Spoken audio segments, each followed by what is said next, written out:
Halo teman-teman semua yang sedang menyaksikan tayangan talk show kita kali ini. Selamat datang di talk show kita kali ini. Kali ini kita akan berbincang yang sangat inspiratif tentunya dan edukatif. Karena di sini kita sudah kedatangan narasumber kita, yakni diplomat senior kita, teman-teman semua yang sudah memiliki jenjang karir yang sangat luas. Jadi tanpa berlama-lama kita langsung perkenalkan aja, yakni Bapak Wahid Supriyadi.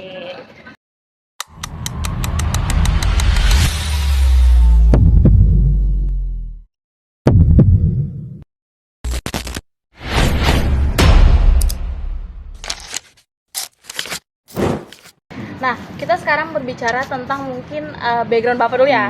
Kita mau bicara tentang dari pendidikan Bapak dulu nih. Iya. Pendidikan Bapak tadinya, Bapak S1 apa Pak kalau boleh tahu? Kenapa? S1-nya Bapak jurusan apa? Saya sastra Inggris. Sastra Inggris. S2?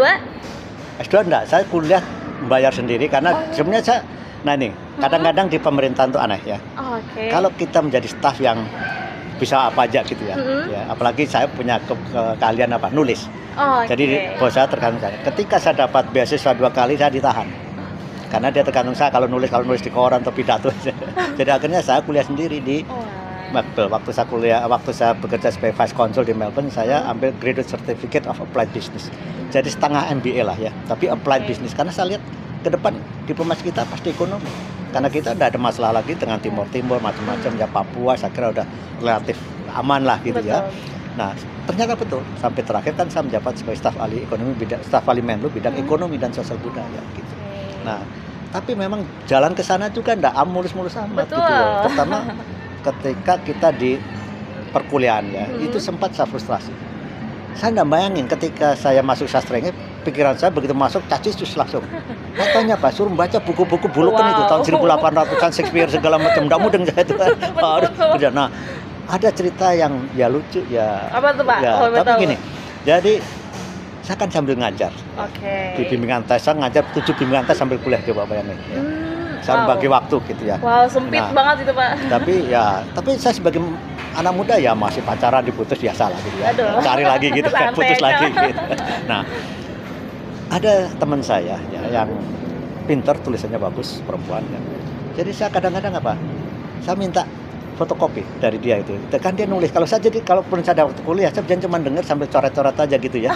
Nah, nanti selesai saya fotokopi dia. Nah, saya bilang kamu kalau perlu buku apa-apa saya beliin ya, pulpen saya beliin. Tapi rezeki enggak bisa.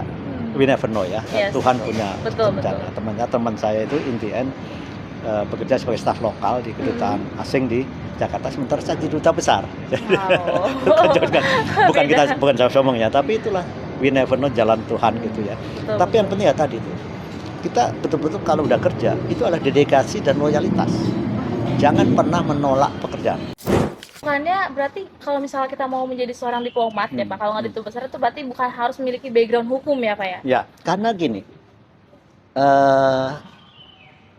Oke, kita bicara dari duta besar dulu ya. Duta besar itu memang hak eksekutif dari presiden, kepala negara siapapun ya. Memang sebagian besar dari karir. Ya, mungkin 75% itu karir, tapi 25% itu non karir. Non karir itu bisa politisi, bisa wartawan segala macam. Bisa aktivis ya, banyak ya. Jadi kesempatan itu ada. Cuman memang rata-rata di seluruh dunia itu diplomat itu diisi oleh karir ya. Tapi diplomat tidak mesti bisa jadi duta besar. Nah, itu tuh udah masalah garis tangan ya. Udah diramal dulu nih. Jadi jangan khawatir kalau Anda enggak masuk ke Menlu, ada jalur lain. Tapi itu satu yang ingin saya katakan adalah the power of networking ya. Jadi ini ada seorang profesor namanya Stanley yang menulis buku hit ya, namanya Millionaire's Mind 100 to Success. Jadi ada 100 kunci sukses ya. Saya tidak ingat semua ya, tapi nomor 1 adalah kejujuran. Dan ini survei seluruh dunia gitu loh. Dan ini betul-betul komprehensif ya. Bukunya pun laku berat. Yang kedua adalah disiplin. Ya. Ketiga adalah networking atau bahasa kita silaturahmi lah. Ada peran suami istri, ya, kemudian kerja lebih dari yang lain dan sebagainya gitu. Tapi ini 1, 3 sampai 4 aja itu Anda kuasai itu satu power sendiri ya. Ada satu survei yang dilakukan oleh Far Eastern Economic Review tahun 2004. Saya masih ingat karena saya waktu menjabat sebagai konsul jenderal. Media itu, majalah itu udah tidak ada lagi. Nah, cover story-nya adalah the new nepotism. Nah, kalau dengar nepotisme Indonesia nih gitu loh, pikiran saya gitu kan. Ternyata setelah saya baca survei dari ya puluhan multinational company yang besar-besar atau tahun dan segala macam-macam ya. Belum ada Google waktu itu ya. Nah, ternyata ketika mereka mencari rekrutmen untuk karyawan, 75% itu melalui networking. Hanya 25% yang diiklankan. Jadi contohnya begini, saya katakan direktur ya di sebuah company, Anita lamar ya, nih. Ya ke situ. Nah, dan ada final misalnya ada 3 Anita, B, C gitu ya. Yang 2 saya kenal. Anda kenal. Nilainya sama. Saya pilih Anita. Kenapa? Dalam bahasa Inggris ada istilah better the devil you know ya. Jadi BC itu saya tidak ngerti ya, tapi saya tahu termasuk kelemahannya Anita, saya tahu itu. Anita itu fact of life. Hanya 25% diiklankan. Jadi sampai sekarang pun saya kira masih itu berlaku ya. Karena itu penelitian yang sangat komprehensif. Jadi itulah the power and networking atau bahasa kita sebenarnya silaturahmi. Nah, ini penting sekali ya untuk para generasi muda sekala itu. Tapi memang kadang-kadang kita juga susah di Indonesia sekarang ini. Mencari orang jujur juga tidak mudah. Betul. Ya. Saya bisnis berapa kali ditipu juga. Kamu pernah mengalami penipuan juga? Oh ya, saya mengalami. Wow. Dan sering. Wow. Tapi buat saya tidak mundur. Jadi malah pengalaman. Pengalaman itu adalah the best teacher. Experience is the best teacher, gitu kan. Jadi tidak apa-apa. Dari situlah kita. Jadi ini orang muda-mudanya gitu. Tidak apa-apa. Tidak ada pengalaman yang buruk. Makanya kalau kita bisnis baru sekali bangkrut, jangan menyerah. Sejarah orang-orang hebat sekarang yang namanya konglomerat itu pasti mengalami up and down. Pernah terpuruk sekali, tapi dia bangkit. Tapi kalau terpuruk lewat ya lewat. Gitu. Ini satu hal yang kira yang harus dimiliki oleh generasi sekarang ini. Fighting spirit gitu. Jangan mudah ini ya. Ditinggal pacar cari lagi gitu loh. Jangan bunuh diri, goblok banget itu. Ya kan? Saya dulu sering ditinggal karena waktu itu enggak tahu saya jadi dubes. Yang sekarang kalau tahu menyesal banget. Saya kan dulu miskin, kurus gitu kan, enggak ada potongan gitu kan, sering ditinggalin gitu. Tapi disitulah mendorong saya untuk cepat selesai kuliah. Kalau enggak mungkin saya enggak selesai gitu. Nah, jadi saya terima kasih sama yang meninggalkan saya itu. Terima kasih banget ya Pak ya. Oh iya, jadi harus disyukurin gitu. Jadi betul. Jadi enggak usah kecewa karena satu kegagalan. Itu penting banget. Karena itulah the maturity ya. Kedewasaan seorang itu di sini. Nah, makanya saya selalu menekankan pada kalau saya beri kuliah umum, saya sisipkan motivasi. Saya sarankan ya mahasiswa apapun pemuda itu, ketika Anda ditunjuk jadi satu ketua atau pengurus, accept it, terima itu. Karena itu kalau kita lihat orang-orang berhasil di pemerintahan, di politik, pasti backgroundnya aktivis. Lihat aja, pasti. Bukan yang kumlot itu. Jadi ada joke ya, seorang profesor, dia bilang begini, saya tidak takut sama mahasiswa yang kumlot, saya takut yang pas-pasan. Kenapa? Dia suatu ketika bisa jadi bos saya, jadi dirjen dari menteri gitu ya. Tapi yang kumlot itu jadi dosen, anak buah saya gitu, dia bilang gitu. Jadi ini kenyataan di lapangan itu betul. Coba Anda lihat yang berhasil ya tokoh-tokoh dunia tuh Google segala macam tuh, banyak kan tidak lulus lah itu. Kuliahnya drop out. Betul, ya kan? Betul. Tapi bukan berarti dia bodoh. Mungkin memang dia tidak fokus ke situ. Jadi jangan underestimate, never underestimate ya. Orang-orang yang kita anggap bodoh, belum tentu. Begitu di lapangan dia can beat us. Mereka bisa melewati kita. Betul. Ya. Nah, saya mau tahu nih Pak, tadinya kan Bapak kan nggak ada terbesit sedikit pun untuk menjadi seorang duta besar atau seorang diploma ya Pak ya. Bahkan katanya mau jadi apa tadi? Dalang kan, nah itu kan orang anak kecil, anak sekarang nggak ngerti dalang. betul. Generasi kita juga kayaknya ada yang tahu ada yang enggak gitu. Nah, tapi apa sih Pak yang membuat Bapak kayak ada nggak sosok role model Bapak gitu, yang membuat Bapak kayaknya saya tertarik nih gitu? Sebenarnya bapak saya. Bapak saya seorang guru di kampung. Dan dia betul-betul lahir gede di kampung. Memang dulu anak lurah ya, tapi dia yatim piatu pada saat dia masih SMP sebenarnya. Dan adiknya ada 3. Jadi betul perjuangan keras ya. Orang kampung tapi tidak punya sawah karena anak lurah kan tidak pernah nyangkul ya. Jadi akhirnya jadi guru gitu. Dan ya tidak ada guru kaya gitu. Jadi saya pernah merasa dosa sama bapak saya. Jadi waktu SMA saya datang hanya satu SMA Negeri Purworejo. Ya. Kemudian lewat mau cari bis pulang ke Perembun, ke Bumen itu, lewat SPG Teladan, Sekolah Pendidikan Guru. Bapak saya bilang, kamu nggak daftar ya? Kan kamu cuma daftar 1. Aduh Pak, nggak ada cerita guru kaya gitu. Bapak saya dem aja gitu ya. Sampai sekarang saya masih merasa berdosa. Tapi bapak saya itu nggak marah, dia diem. Dan sangat liberal cara berpikirnya. Semua orang tua zaman dulu masuk SMA, pasti nomor 1 ingin paspal, IPA. Saya sebenarnya bisa masuk, tapi saya merasa dunia saya dari situ. Saya bisa masuk. Kalau dari nilai saya bisa keburu, ya. Maka kan dulu aljabar ilmu ukur saya dapat 9 di SMP gitu ya. Ya. Nah, akhirnya saya ambil jurusan waktu itu belum ada. Jadi pertama di-created gitu, namanya jurusan bahasa. Yang bahasa. Bahasa. Ya, yang daftar pertama kali itu cuma saya. Tadinya kalau saya enggak jadi, saya mau ke IPA lagi gitu kan. Nah, ternyata teman-teman saya masuk 30-an lebih. Akhirnya dijadikan satu kelas. Satu waktu itu betul-betul, wah dunia saya mati. Kenapa? IPA bisa di mana-mana. IPS terbatas, apalagi bahasa. Betul. Kebetulan saya ditunjuk ketua kelas dari kelas 1 sampai kelas 3. Akhirnya saya bilang teman-teman, kalau bahasa asing kita kalah sama IPA, mati kita. Mereka bisa kemana-mana. Nah, akhirnya saya kursus sendiri. Saya tidak hanya di sekolah, saya kursus sendiri. Saya kadang-kadang nyari turis di Borobudur, naik bis sendiri gitu ya, untuk praktek gitu ya. Otodidak berarti Pak? Otodidak itu. Jadi akhirnya kelas saya justru kelas teladan. Ini kuncinya apa? Yang diterima waktu itu ada sekolah si Penmaru, 10 universitas terbaik di Indonesia itu. Yang non eksakta banyak dari kelas saya. Jadi akhirnya menjadi sekolah jurusan yang ya unggulan gitu, bahkan yang tadinya orang nggak lihat itu akhirnya sampai sekarang dihidupkan, pernah mati dihidupkan lagi begitu lihat alumninya bahasa dan jadi duta besar gitu kan. Dan ada yang salah satu lawyer lawyer juga ya, ahli hukum terkenal mengenai money laundering ya. Pak Bu Yanti Karasih mungkin tahu lah, sering di TV itu ya. Itu satu kelas dengan saya dan ternyata bisa gitu loh. Nah, jadi bapak saya tuh waktu itu terserah kamu, yang penting kamu menyukai jurusanmu. Nah, itu jadi beban saya harus bisa. Nah, dulu kan selalu IPA jadi dokter gitu kan, jadi insinyur gitu. Betul. Nah, setelah saya komisaris, anak buah saya insinyur gitu. Ya bukan anak buah, junior saya. Jadi itu we never know, rencana Tuhan. Ya. Yang penting kita dedikasi, begitu kerja itu dedikasi, loyalitas itu penting. Oke, Pak. Berarti tadi selain daripada relasi kita, networking kita, terus kayak dedikasi kita juga ya Pak ya, diperhitungkan gitu. Nah, sekarang saya mau nanya juga nih Pak. Bapak kan udah lama berkarir di bidang diplomat tadi dari ke Australia. 34 tahun ya. 34 tahun tuh wah luar biasa banget gitu Pak. Ada nggak cerita-cerita unik, kalau nggak cerita lucu yang dari Bapak untuk teman-teman semua yang nonton kali ini nih, gitu, yang dapat menginspirasi kita gitu? Kalau mau cerita lucu ada seriusnya juga, baca buku saya. Apa tuh Pak?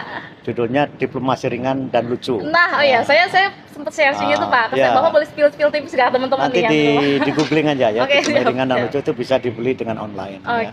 Jadi ada 360 halaman. Saya tulis selama 3 bulan. Nah, ini atas dorongan sahabat saya wartawan Pak Mas Suradi itu. Dia sering ngobrol lah.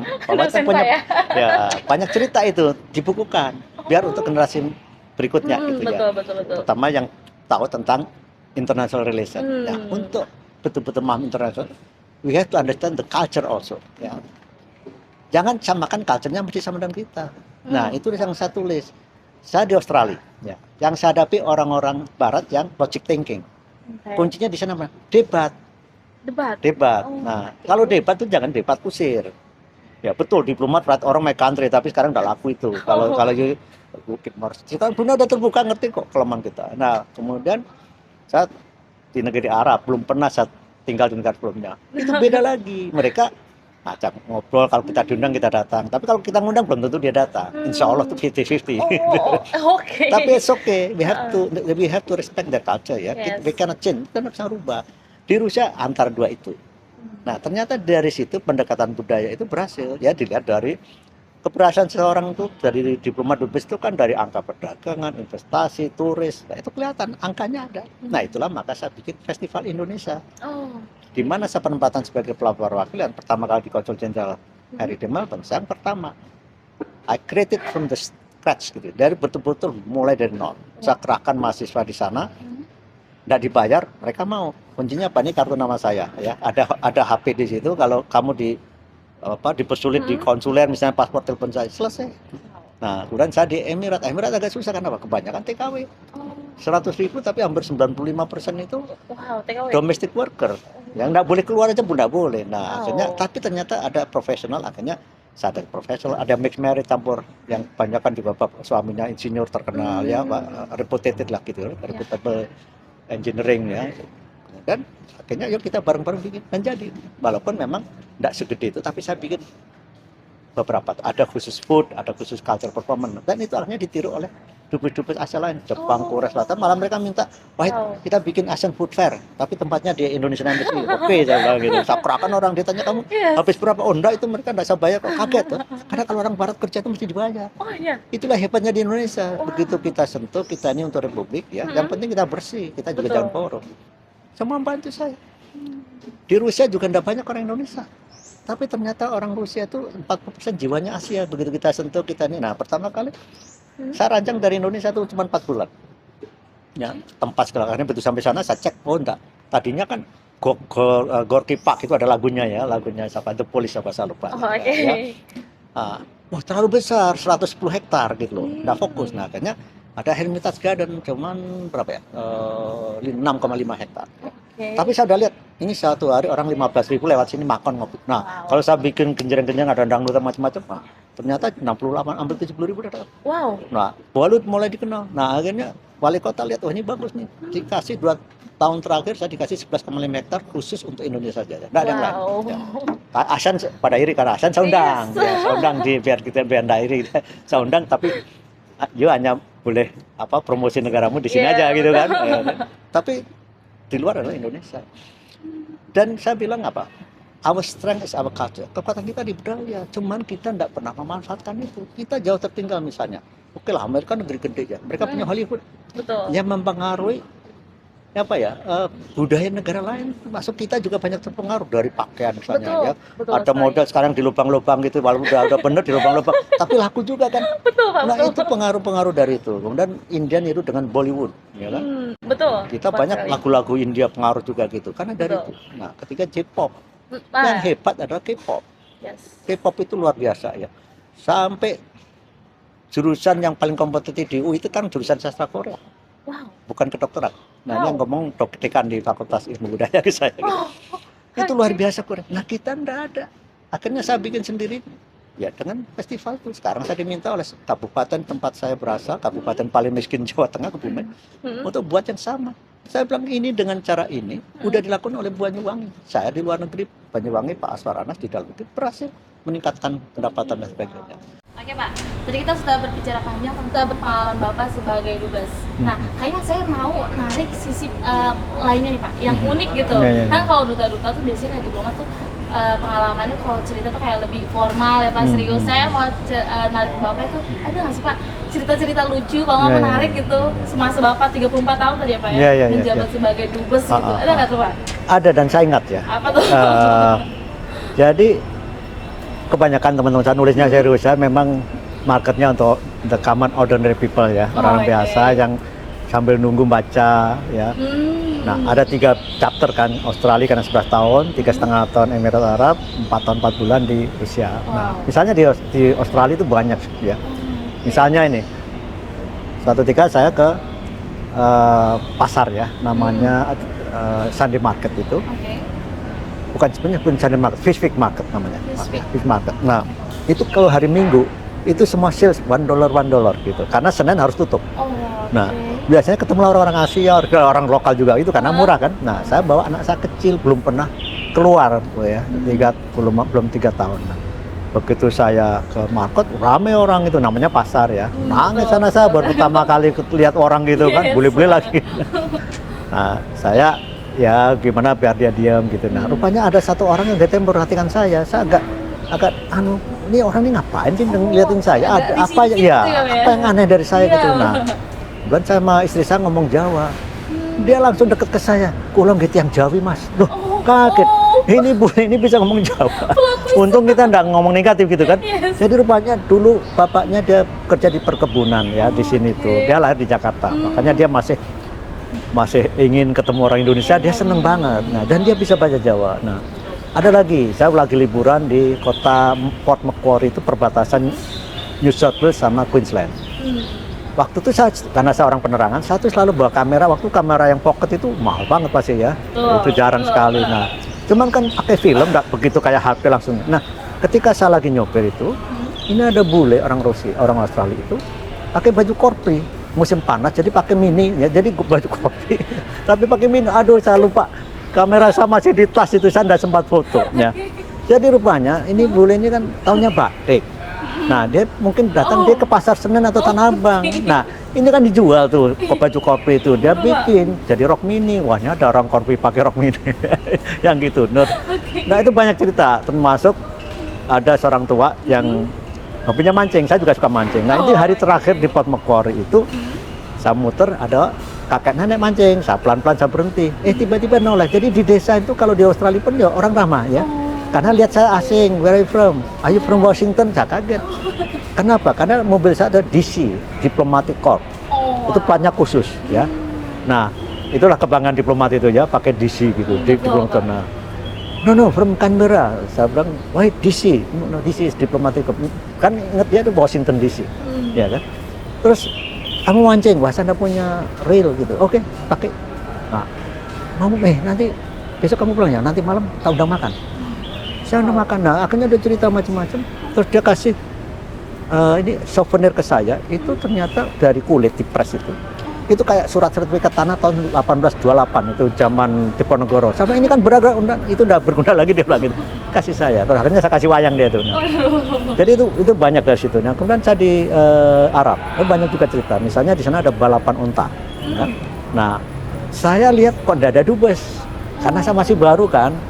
Yang lain mungkin apa sih enggak asik gitu kan. Iya, betul, karena saya ini menghormati yang undang, saya datang di situ. Ini ada onta tapi di belakangnya ada Lexus Jeep gitu kan. Loh, yang balapan ini Lexus atau onta gitu kan, pertanyaan saya. Begitu dekat ternyata ontanya tuh pakai robot. Nah, satu mobil nyupir, satu pakai remote control. Karena dulu dia nyulik orang-orang miskin di Pakistan, dijadikan joki tapi dilarang oleh PBB kan, akhirnya dikembalikan. Itu hebatnya Emirat, dikasih kompensasi, akhirnya dilarang dan hanya dengan itu. Nah, ada seninya sebenarnya kan. Nah, tapi begitu selesai, sebelah saya rupanya Syekh yang selama ini saya cari, yang punya Emirate Heritage Club.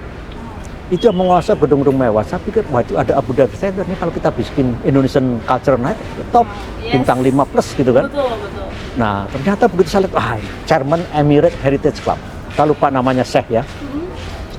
Saya senang ya, dia ambasador bisa nggak kasih trofi? Oh iya, my pleasure, dengan senang hati. Nah, akhirnya kirim surat. Saya bilang saya mau festival misalnya, tapi bisa nggak saya dapat sponsor ini? Akhirnya CEO-nya itu ambasador manggil saya, ambasador, saya agree everything you want. Jadi apa yang dia tanya, ada berapa artis? Ada 24. Oke, 24 kamar, cukup satu-satu ya. Biasanya kan 2 ya. Oke, duluin makan ya, saya pokoknya sarapan tinggal tulis. Terus kamu semua Abu Dhabi Center free. Security juga free. Terus tinggal kamu punya bis gede enggak? Oh ya, big bus. Oke, provided. Buat ambasador apa lagi? Saya nggak bisa ngomong lagi dari semuanya kan. Nah, begitu pentas hebat gitu ya. Orang lokal tuh ngundang-ngundang nggak mudah ya. Akhirnya datang. Ada dubes Filipina. Wahid, how much you spend? Oh no, nothing. Hukam, dia bilang, kamu nulis ke Syekh. Dia nulis. Oke, gedung free tapi yang lain listrik kamu bayar, dia bilang. Nah, itu pendekatan budaya. Yang ya cerita lucu tapi ada seriusnya juga. Nah, di Rusia juga banyak ya. Jadi pertama kali hari Minggu saya datang, Sabtu datang, Minggu datang. Saya minta ke Kremlin nomor 1, ya kan? Red Square, itu kan terkenal ya, lapangan merah. Nah, begitu ada yang orang Indonesia yang nyupir hari Minggu itu, ada lihat orang ngantri di bawah salon itu ngapain ya? Itu udah film baru. Oh bukan. Apa? Mereka mau ke museum. Ya ilah sebab. Di Indonesia museum berarti saja orang nggak mau. Yes. Tapi ternyata itulah mereka menghargai budaya gitu. Jadi pelajaran sekolah, ada orang tuanya nih museum nanti. Saya datang ke museum hanya lukisan aja. Saya baca buku karangan Michael Smith ya. Itu sejarah dari zaman Rurik terus ya sampai Putin. Nah, tapi kan saya nggak bisa mengingat semuanya. Nah, begitu saya ke museum itu lukisan aja tahun ini zaman apa Pak? Memori saya mulai hidup lagi gitu. Oh, saya ceritanya gini. Jadi cara mempelajari itu. Nah, terus ada banyak sih ya yang sebenarnya ada saya tulis nanti saya tunjukkan buku saya. Dan mereka itu menyukai budaya. Jadi ketika saya tampilkan gamelan itu luar biasa. Wayang itu 2 jam nonton sampai selesai tuh. Orang Indonesia setengah jam, orang Batak setengah jam nonton, nggak ngerti pulang dia tuh. Ini orang, makanya saya bikin, wah ini festival pasti berhasil. Dan I prove it. Saya dapat muri, saya dapat visiting profesor macam-macam, 4 penghargaan dari Rusia, saya dapat. Simply karena saya memperkenalkan budaya itu, dan ternyata mereka appreciate ya. Nah ini cerita-cerita lucu itu saya compile ya dengan bahasa ringan ya. Saya terima kasih pada sahabat saya yang Pak Mas Suradi yang memang backgroundnya wartawan yang mendorong saya nulis. Nah, jadilah buku ini. Kalau mau lihat, ini ada 360 halaman ya. Saya tulis dalam 3 bulan, 4 bulan lah maksimumnya. Nah, ini thanks to Google karena saya dulu kalau ada event besar, saya bikin press list dan pasti dimuat. Jadi festival pertama Melbourne tahun berapa, temanya apa, saya dapat dari Google. Nah, jadi satu hari saya target sehari 10, 15 halaman, kadang-kadang 20 halaman, itu mengalir aja. Nah, itu barulah 360 lah, enggak terlalu kecil juga ya. Gede juga. Tapi ini bisa dibaca sambil jalanan. Ini ada di Tokopedia, ada di Shopee, kalau salah ada di online shop ada tersedia. Nah, harganya juga enggak mahal-mahal ya. Ini sekali ngopi dapat buku ini. Ya, ini berarti Anda membantu pensiunan seperti saya. Oke, betul sekali itu. Nah, Bapak tadi Bapak bilang Bapak menyinggung sedikit tentang pensiunan. Nah, saya mau tanya nih Pak, ada nggak teman-teman Bapak, kalau nggak cerita Bapak setelah pensiunan sebagai duta besar atau sebagai diplomat itu gimana? Ya, saya beruntung terus terang aja ya. Saya udah 5 tahun pensiun, tapi saya nggak nganggur-nganggur amat. Malah kesini makin sibuk ya. Produktif. Karena kebetulan ya, alhamdulillah saya diterima. Saya nggak daftar tanya ya. Bulan hanya dari CV mereka minta-minta referensi. Nah itu tadi saya bilang referensi. Akhirnya saya ditunjuk jadi komisaris utama di perusahaan batubara. Nah, tapi saya lebih banyak sosialnya. 75% saya lebih ke sosial. Misalnya dalam hal plastik ya. Saya tadinya Chairman National Plastic Action Partnership atau NPAP yang di-create ya oleh World Economic Forum. Kemudian World Economic Forum membuat Global Plastic Action Partnership untuk seluruh dunia. Tujuannya adalah membuat Global Plastic Treaty. Jadi undang-undang tentang plastik yang mengikat. Karena sekarang itu udah parah sekali. Dari angkasa luar sampai bawah itu ada mikroplastik yang sangat berbahaya buat manusia. World Economic Forum memperkirakan 2050 lebih banyak plastik daripada ikan.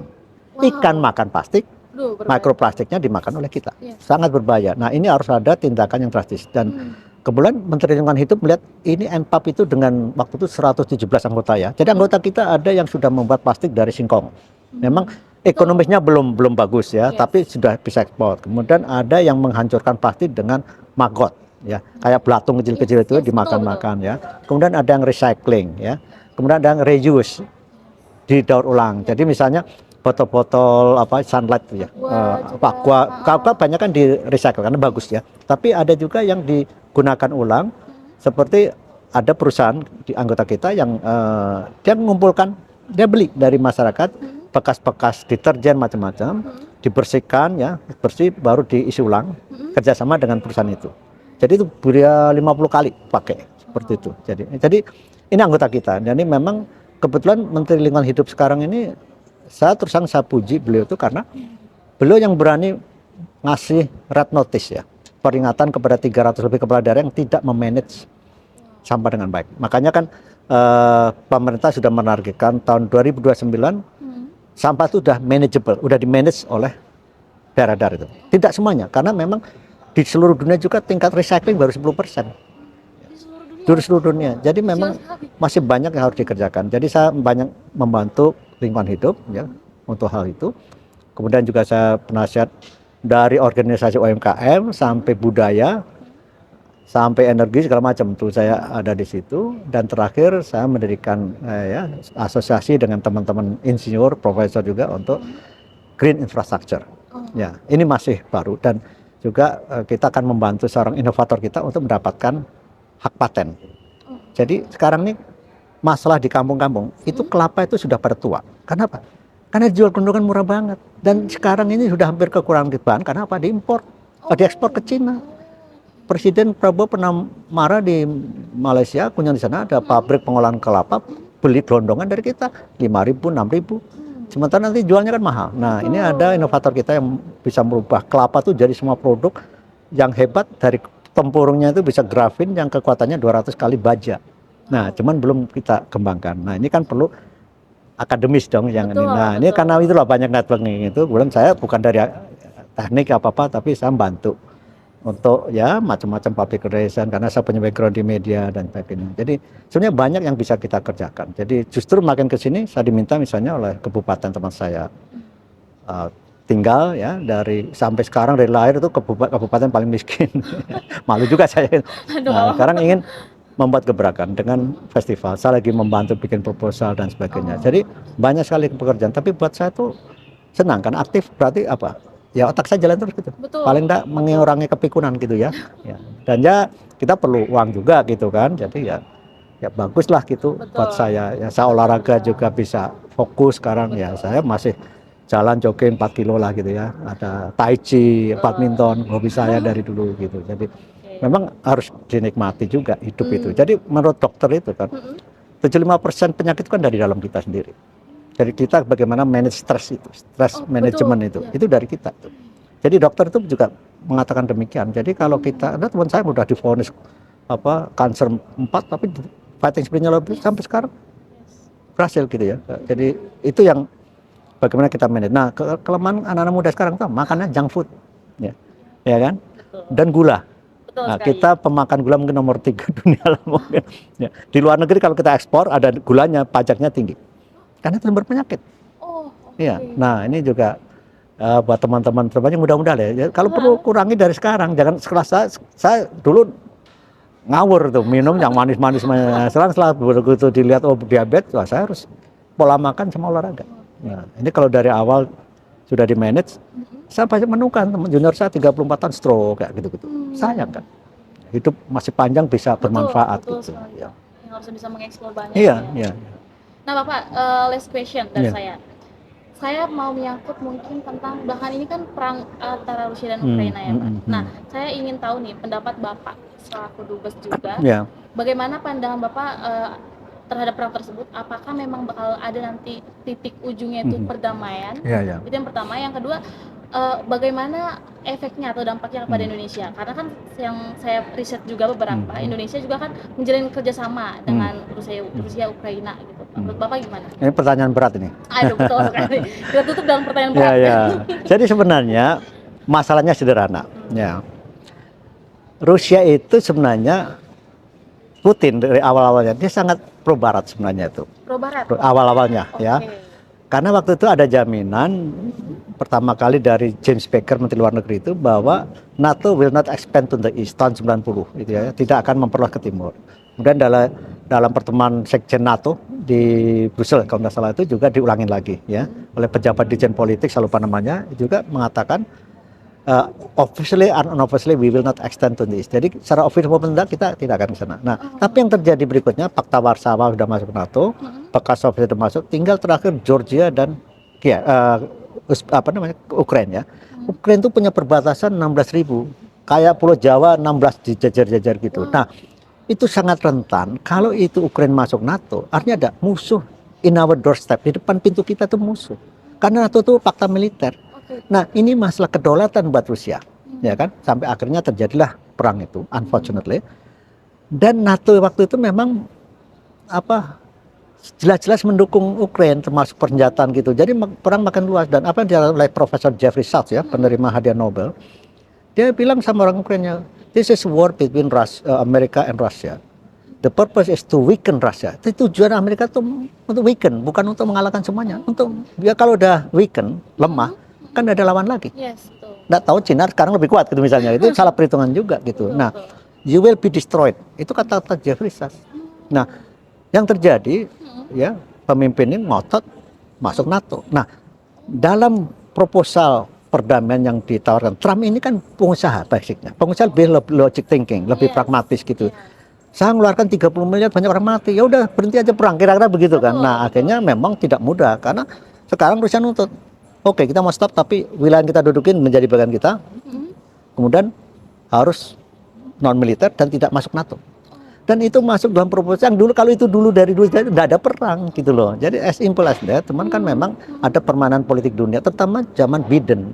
Ya. Biden itu sangat anti Rusia gitu. Nah, Trump itu familiar karena dulu pernah mau bikin Trump Tower sebelum dia jadi presiden gitu. Jadi dengan Putin mereka ada punya komunikasi yang bagus. Itu penting dalam satu negosiasi komunikasi level atas ya, summit gitu ya, summit meeting itu bentuk. Nah, kita tunggu ya, karena yang terakhir itu kelihatannya juga Ukraina akhirnya mulai mikir juga, kalau perang terus dia juga hancur.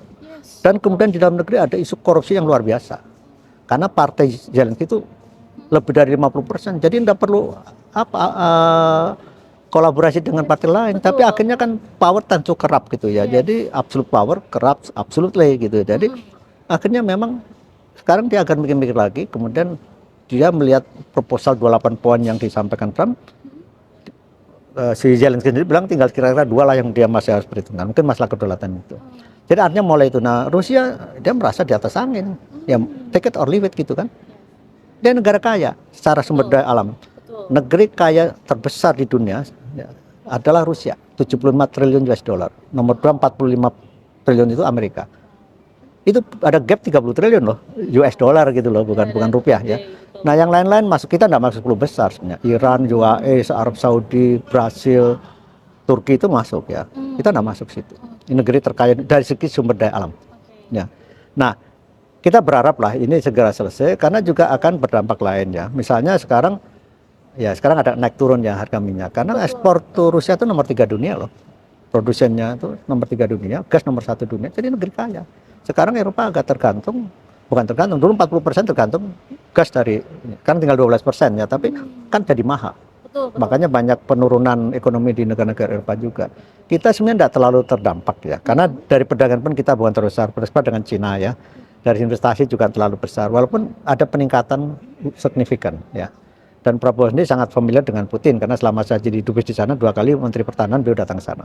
Nah, ini juga dia pernah ke sana, mau ke sana lagi gitu. Jadi dengan kita cukup kita itu posisi yang bagus karena kita baik dengan semuanya. Betul. Ya, itulah active and independent foreign policy. Yes, Ya. yes, betul. Oke. Berarti kita berharap adanya segera mungkin perdamaian ya, Pak.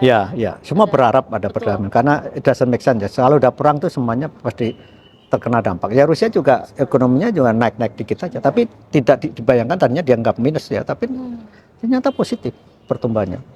Memang ada kendala pastilah karena namanya perang gitu. Semoga semuanya tetap segera mungkin terselesaikan lah betul, ya Pak. Betul. Oke Bapak, tadi kita sudah cerita panjang karena mungkin waktunya Bapak juga karena saking produktifnya Bapak beliau, jadi waktunya juga mepet gitu teman-teman gitu. Nah Bapak boleh dong Pak pesan dan kesannya atau nasihatnya itu untuk generasi muda zaman sekarang. Satu apa? Never give up. Jangan menyerah. Sejelek-jeleknya pengalaman itu adalah guru yang berharga. Right. Jadi kalau suatu ketika Anda gagal ada apa-apa, you have to wake up ya. Bangun bangkit lagi ya. Kedua, ikutin zaman. Setiap zaman itu ada masanya ya. Sekarang ini banyak lah ya jurnal-jurnal, beberapa pekerjaannya akan hilang. Betul. Seperti mekanik segala macam.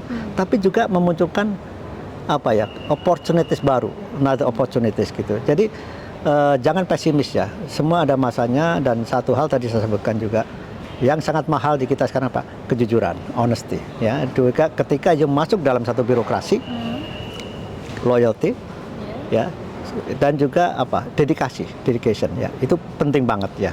Ya, saya dulu backgroundnya masih suka demo juga gitu. Tapi begitu saya masuk birokrasi, tapi saya punya idealis. Number one, saya tidak korup karena masalah kejujuran juga ya. Alhamdulillah karir saya bagus gitu ya. Nah, itu penting sekali ya. Jadi kadang-kadang orang kan pesimis dengan generasi itu ada zamannya gitu loh. Kita udah lewat gitu ya. Saya ngomong sama anak saya udah tidak mudeng juga gitu ya. Betul. Dan itu harus diakui gitu ya. Tapi kita menang pengalaman. Kita masuk generasi emas mah.